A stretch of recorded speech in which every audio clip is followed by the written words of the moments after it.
మెదక్లో బక్రీద్ సందర్భంగా ముస్లింలు గోవులను తరలిస్తుండగా బీజేవైఎం నాయకులు గోరక్షకులు గోవులను రక్షించడం కోసం అడ్డుకోగా వాగ్వాదానికి దిగి బీజేవైఎం నాయకులపై గోరక్షకులపై దాడులు చేయడంతో వారికి తీవ్ర గాయాలు అవ్వడం జరిగింది. ఈ సమాచారం తెలుసుకున్న మెదక్ పార్లమెంట్ సభ్యులు రఘునందన్ రావు వారిని హాస్పిటల్కి వెళ్లి గాయాలైన వారిని పరామర్శించి అదేవిధంగా సంఘటన స్థలానికి చేరుకుని ఆ దాడులు జరిగిన ప్రతి ఒక్కరిని చట్టరీత్యా చర్యలు తీసుకోవాలని జిల్లా ఎస్పీ గారికి ఆదేశించడం జరిగింది.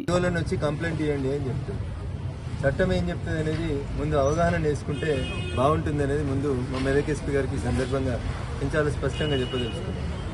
సుమోటోగా కూడా పోలీసు వాళ్ళు కేసులు చేయొచ్చని కౌ స్లాటర్ యాక్ట్ లోపల బక్రీద్ పండుగ సందర్భంగా జంతువులను వధించే సందర్భంగా ఏం నిబంధనలను వాడుకోవాలి, ఎట్లాంటి నిబంధనలు చేయాలని 2001 సంవత్సరంలో భారత ప్రభుత్వం కొన్ని నిబంధనలు విడుదల చేసింది.